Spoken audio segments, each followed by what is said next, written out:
Hi, Gemini Sun and Rising. Welcome to a video about the transit of Jupiter in the sign of Pisces.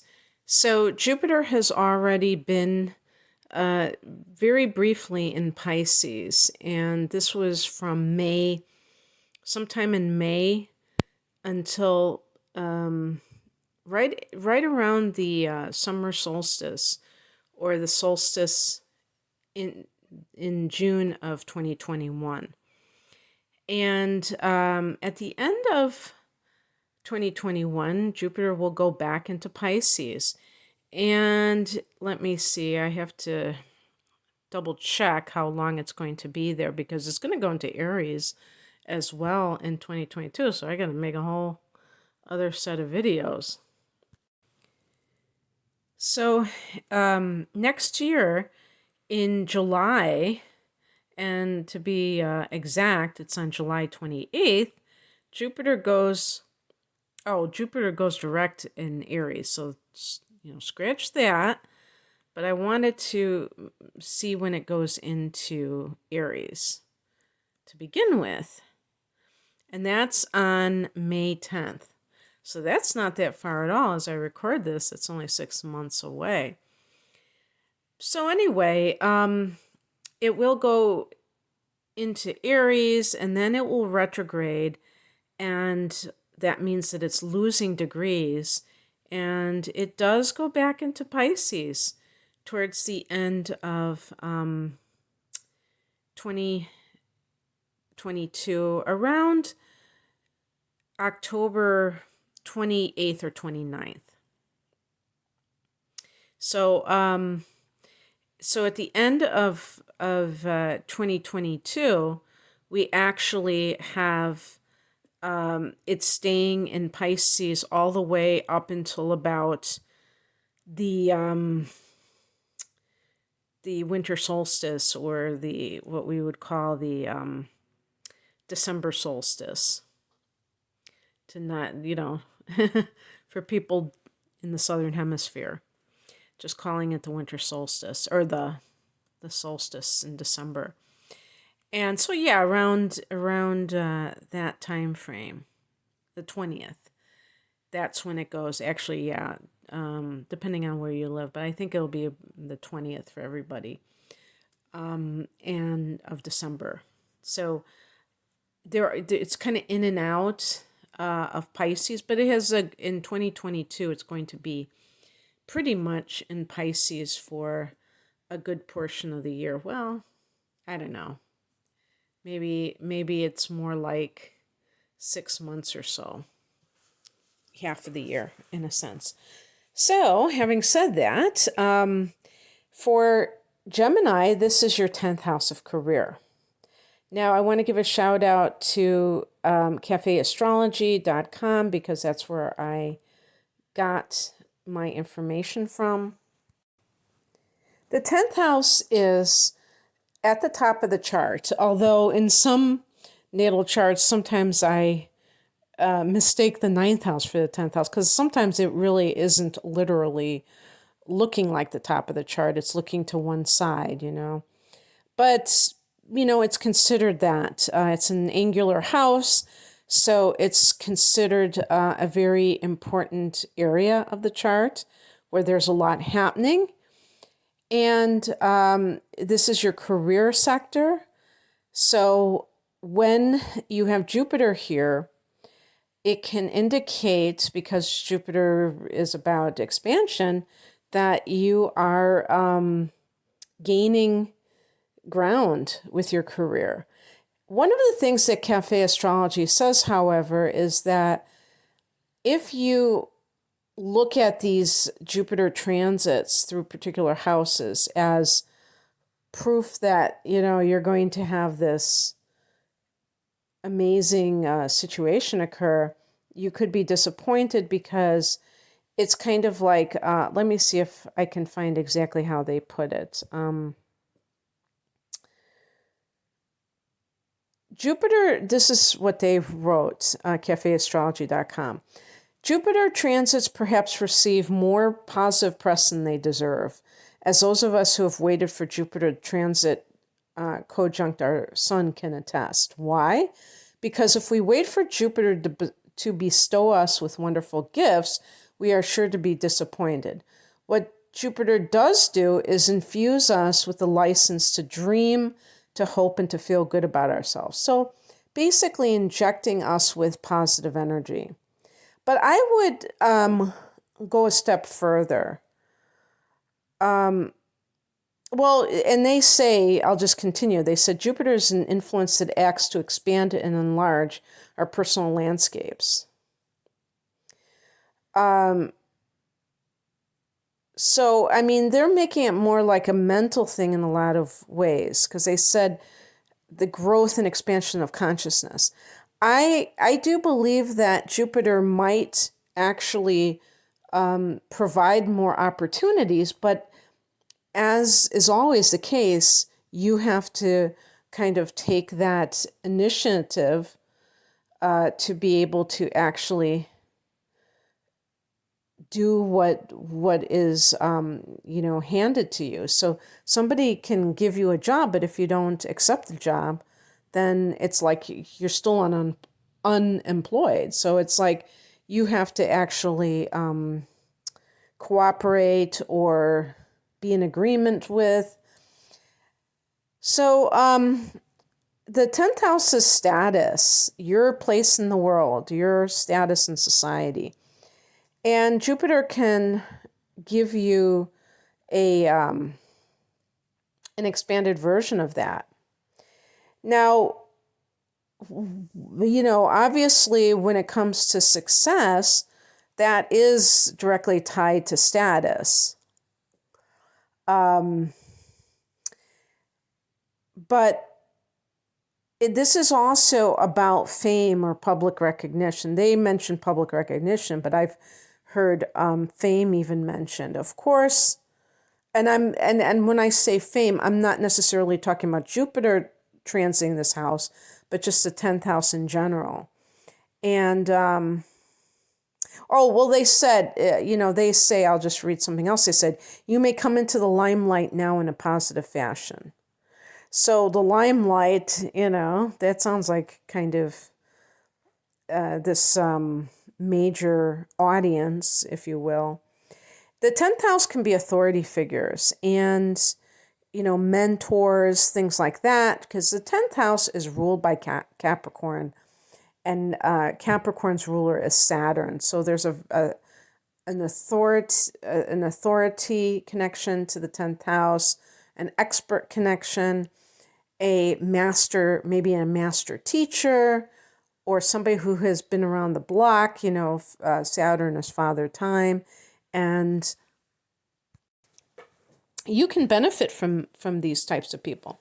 10th house can also be the father. I always have to say that I've also read the mother, which is beyond understanding for me, but just want to, because it's supposed to be the more authoritarian parent. And so going with the typical gender roles, that's how I would see it. Of course, sometimes you might have single mother who is the mother and the father, and she might be the main disciplinarian or what have you. So I can understand in those cases.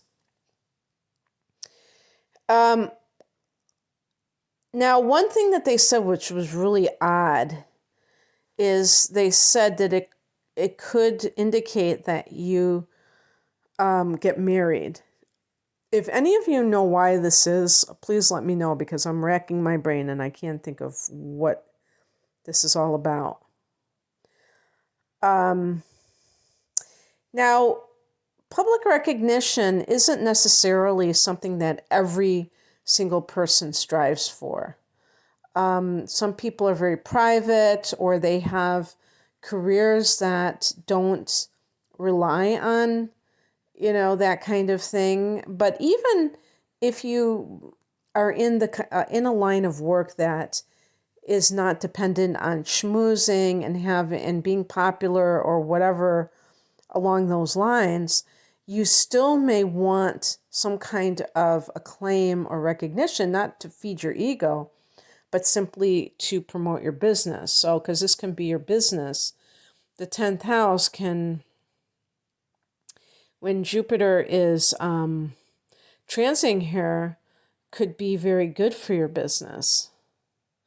This can also mean that you are traveling for your work. Jupiter rules the 9th house, which in part is long distance travel. So there you go.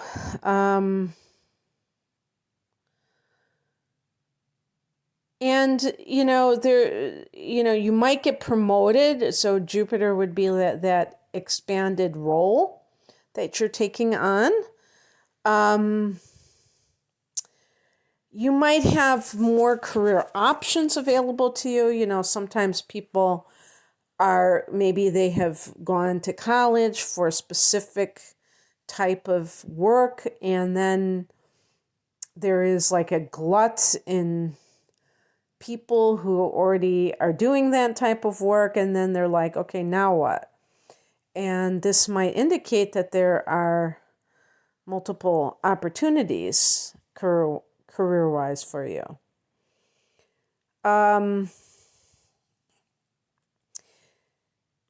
If you have been clamoring for freedom as it relates to your work situation, Gemini, this can be what you have been waiting for, because Jupiter is about freedom, and freedom really is a word that I think is misunderstood, because, in a lot of cases, even if you work for yourself, you still have to answer to someone, namely your client, and you can't say that you have complete freedom because you have to agree to complete the work for a client at a deadline, or even if you extend the deadline, you still have to let them know and things like that. So we have to stop saying that we just can do whatever we want, whenever we want.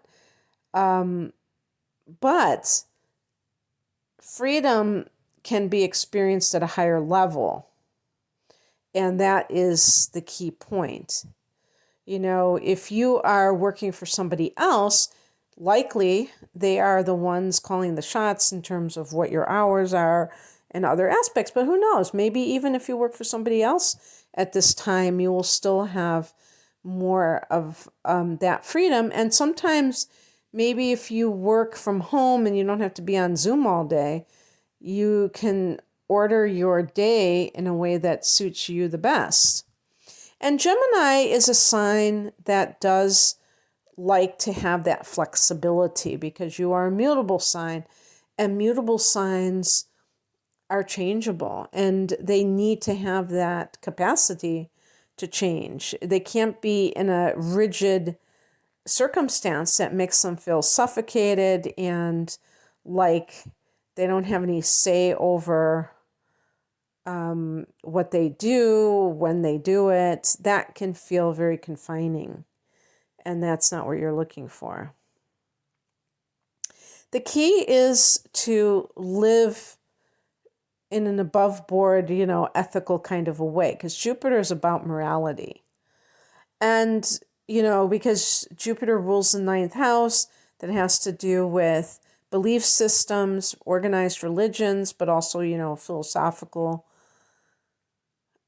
constructs. And there's always, like, whenever you think about a religion or other belief system, there's always like a code of, I don't know if you call it ethics, but something, codes that you live by. And when you're living an authentic life, when you're being straightforward, when you're doing things in a transparent manner, I feel like you're generating a lot of good energy, positive energy. And that attracts more of the same to you. And so making sure to do that is a good thing. Now, another thing, I didn't see it here, but, they mention teaching or learning and being able to write without a writer's block. Maybe writing more, if you are a writer, and a lot of Geminis probably at least entertain the notion of being a writer. You might also be writing more overall, like your output has increased. And so let's see if there's anything else I wanted to. Well, I don't know if I was talking about authority figures, but these people can be supportive of you, in case I didn't make that clear. And oh, well, they were, one thing that they mentioned is to put yourself out there, because, you have to go for it during this time. You can't be holding back and, being kind of timid about it. A lot of this is about how you feel about what you're doing. So you might have this sense of greater positivity regarding your career, and then all these other things start to happen, like you get a sense of success or recognition for your work, but you started the ball rolling with your positive attitude about it. One thing I didn't see them mention here was the type of work you could be doing. I feel that with Jupiter in the 10th house, again, teaching and writing for sure, but also something to do with spiritual or religious topics. So even like a yoga teacher, especially if it's someone who is teaching abroad, and you might even take a yoga teacher training course in an exotic location. And then you're able to, and then you say, wow, this would be, what an ideal location this would be.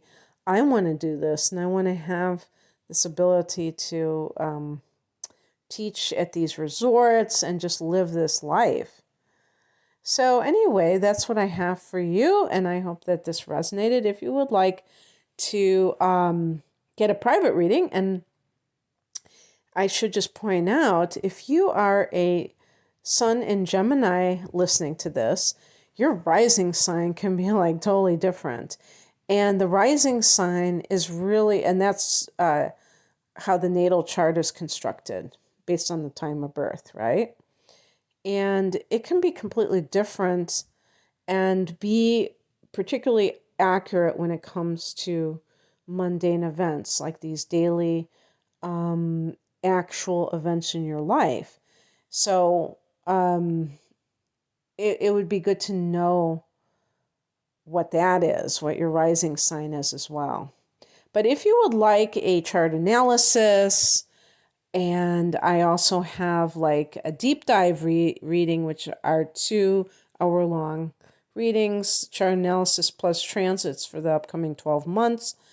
And I have other types of readings. You can check my offerings at rainandmoonastrology.com. The link to my online store is below. Thanks for listening. Take care. Bye.